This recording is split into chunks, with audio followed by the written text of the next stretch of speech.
ឃុំថ្មីបាក់សងគ្រូជាតិខំបំរើរៀងដោយក្តីស្រឡាញ់មេឃុំថ្មីបាក់សងគ្រូជាតិខំបំរើរៀងដោយក្តីស្រឡាញ់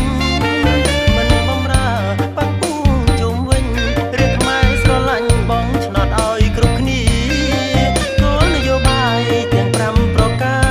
មេឃុំបដិញ្ញាបំពេញឲ្យបានគោលនយោបាយ5ចំណុចជាអត្ថប្រយោជន៍សម្រាប់គណៈបកសង្គ្រោះជាតិទី1ពង្រឹងសិទ្ធិអំណាចប្រជាពលរដ្ឋគណៈបកសង្គ្រោះជាតិមានគោលបំណងចង់ពង្រឹងលទ្ធិប្រជាធិបតេយ្យនៅប្រទេសកម្ពុជាដើម្បីឲ្យប្រទេសកម្ពុជាមានលទ្ធិប្រជាធិបតេយ្យមួយរឹងមាំទាល់តែប្រជាពលរដ្ឋមានសិទ្ធិអំណាចដើម្បីឲ្យប្រជាពលរដ្ឋមានសិទ្ធិអំណាចត្រូវឲ្យមូលដ្ឋានប្រជាពលរដ្ឋនៅថ្នាក់ក្រោមស្គាល់ពីសិទ្ធិរបស់ខ្លួនមានអំណាចពេញលេញគោលនយោបាយទី1របស់គណៈបកសង្គ្រោះជាតិជាគោលនយោបាយចាក់គ្រឹះនៅលទ្ធិប្រជាធិបតេយ្យគឺការពង្រឹងសិទ្ធិអំណាចប្រជាពលរដ្ឋនៅតាមមូលដ្ឋាន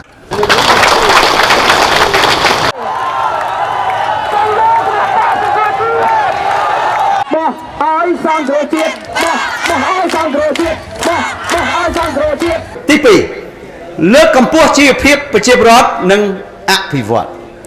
គណៈបកសង្គ្រោះជាតិក្រៅពីគិតពីរឿងប្រជាធិបតេយ្យគិតពីជីវភាព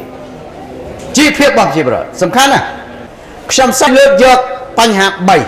3ទី1បញ្ហាដីធ្លីសិនតែគ្រប់ឃុំមានបញ្ហាវិបត្តិដីធ្លីការរំលោភដីធ្លី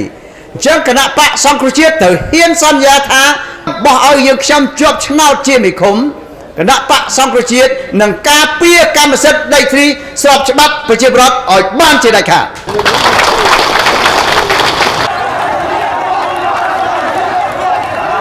បើសិនណាជាអ្នកណារំលោភ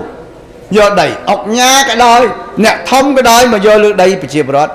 យើងអត់ទៅសុំកលុំជាមួយអ្នកធំហ្នឹងអត់ទៅសុំកលុំជាមួយអុកញ៉ាហ្នឹងទេ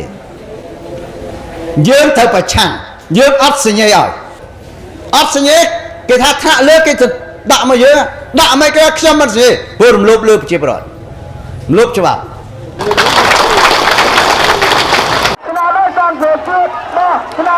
គោលនយោបាយអត្ថប្រយោជន៍ទី3សេវាសាធារណៈសេវាសាធារណៈសម្រាប់ឃុំនេះគឺច្រើនណាស់មានទាំងសេវាអប់រំសុខភាពអនាម័យហេដ្ឋារចនាសម្ព័ន្ធសង្គមគិច្ចកសិកម្មច្រើនណាស់ប៉ុន្តែសម្រាប់យើងឈ្នះធ្វើមេឃុំនេះគឺការផ្ដល់លិខិតស្នាមជូនប្រជាពលរដ្ឋការផ្ដល់លិខិតស្នាមផ្សេងដូចជាបញ្ជីជាតិដោយលិខិតបញ្ជាក់ផ្ទេរកម្មសិទ្ធិឬក៏លក់ដីធ្លីឬក៏លិខិតស្នាមផ្សេងដែលជាសមត្ថកិច្ចរបស់គុំការធ្វើលិខិតស្នាមណាទី1កុំរើសអើងតួនាទីជាមេឃុំកុំនិយាយពីរឿងបកណាក៏សញ្ញេឲ្យដូចគ្នាឲ្យទៅស្របច្បាប់ទី2ដល់លិខិតស្នាមចុះទៅលេខាហ្នឹងដោយស្អាតស្អំមានន័យយ៉ាងម៉េចស្អាតស្អំមានន័យថាអត់យកលុយអត់ពុកលួយទី3សំខាន់គឺថាឲ្យទាន់ពេលវេលាផ្ដល់ឯកសារឲ្យគាត់ពីព្រោះបញ្ហាសម័យនេះមានអ្នកខ្លះគាត់ថាដាក់អត្តសញ្ញាណប័ណ្ណទៅធ្វើអត្តសញ្ញាណប័ណ្ណមួយឆ្នាំអត់ទាន់ឃើញហើយទៅរមមិននឹងនៅឯណាទៀតនៅពេលដែលគណៈបកសង្គ្រោះជាតិឈ្នះឆ្នោតឆ្នាំ2018យើងនឹងធ្វើច្បាប់ធ្វើនីតិវិធីដើម្បីកំណត់ពេលវេលាចំពោះឯកសារនីមួយបកសង្គ្រោះជាតិឲ្យសង្គ្រោះជាតិ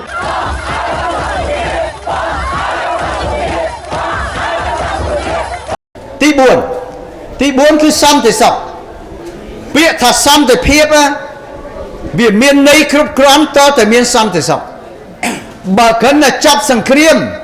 ហើយគ្រឿងញៀននៅពេញអំពើហិង្សានៅតាមភូមិណាការគំរាមកំហែងបំផិតបំភ័យគឺអត់ទាន់មានសន្តិសុខទេចឹងគណៈបកសង្គ្រោះជាតិនឹងពង្រឹងសន្តិសុខនៅក្នុងមូលដ្ឋានដោយយើងពង្រឹងនៅប្រសិទ្ធភាពណាជូនដល់សមត្ថកិច្ចមូលដ្ឋានយើងត្រូវដល់លើកទឹកចិត្តធ្វើម៉េចឲ្យមានប្រសិទ្ធភាព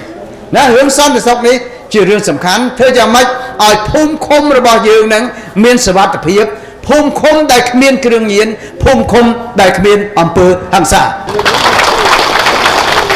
គោលនយោបាយទី5វិមាជការឥឡូវក្នុងគោលនយោបាយរបស់គណៈបកសង្គ្រោះជាតិ យើងមានគោលនយោបាយយើងវិមជ្ឈការ3ទី1វិមជ្ឈការអំណាចទី2វិមជ្ឈការថវិកាទី3វិមជ្ឈការសេវាសាធារណៈទី1វិមជ្ឈការអំណាចយើងចង់ឲ្យគ្រឹះនៃលទ្ធិប្រជាធិបតេយ្យរឹងមាំគណៈបកសង្គ្រោះជាតិហ៊ានធ្វើការសម្រេចផ្ដល់អំណាចជូនទៅដល់ថ្នាក់ឃុំសង្កាត់ដើម្បីឲ្យបងប្អូនចាត់ផ្ដើមអភិវឌ្ឍក្នុងឃុំសង្កាត់របស់ខ្លួនទី2វិមជ្ឈការថវិកាគណៈបកសង្គ្រោះជាតិបានសម្រេចជំហានដំបូងនៅឆ្នាំ2018នៅពេលដែលយើងដឹកនាំប្រទេសឆ្នាំ2018ក្រោយយើងឈះចោតយើងនឹងទម្លាក់កញ្ចប់ថវិកាជាតិជូនទៅឃុំសង្កាត់នីមួយៗជាមធ្យម$50,000ក្នុងមួយឃុំក្នុងមួយឆ្នាំទី1គេសួរថាបានលុយមកពីណាឥឡូវខ្ញុំជំរាបជូនបងប្អូនមិនលុយកម្មសខាទេមិនលុយគណៈបកសង្គ្រោះជាតិគឺថវិកាជាតិថវិការបស់ប្រជាពលរដ្ឋខ្មែរឯងតែម្ដងឥឡូវខ្ញុំឧទាហរណ៍តែឆ្នាំ2017ទេរដ្ឋសភាបានអនុម័តឲ្យរដ្ឋាភិបាលចាយលុយ4,900ជាងជិត$5,000 លានក្នុងមួយឆ្នាំថវិកាជាតិបើយើងយក$5,000 លានណាយកដកយកមកឲ្យឃុំមកឃុំ50,000មកឃុំកន្លះលានតើអស់ប្រមាណកន្លះលានគុណនឹង$1,646ឃុំយើងអស់លុយ$823 លាននេះអស់ឲ្យគ្រប់ឃុំទាំងអស់មកឃុំកន្លះលានអស់823 50,000កន្លះលានយើងចែកជា3ផ្នែក70% នៃថវិកានេះគឺសម្រាប់អភិវឌ្ឍ20% សម្រាប់បច្ចេកទេសនិងធនធានមនុស្សហើយនឹង10% សម្រាប់សេវារដ្ឋបាលបោះឆ្នោតឲ្យគណៈបកសង្គ្រោះជាតិដើម្បីខ្លួនយើងដើម្បីកូនចៅយើងដើម្បីបណ្ដាឪពុកយើងនិងដើម្បីមាតុភូមិកម្ពុជាជាទីស្រឡាញ់របស់យើងមេឃុំសង្គ្រោះជាតិមេឃុំបំរើរាជ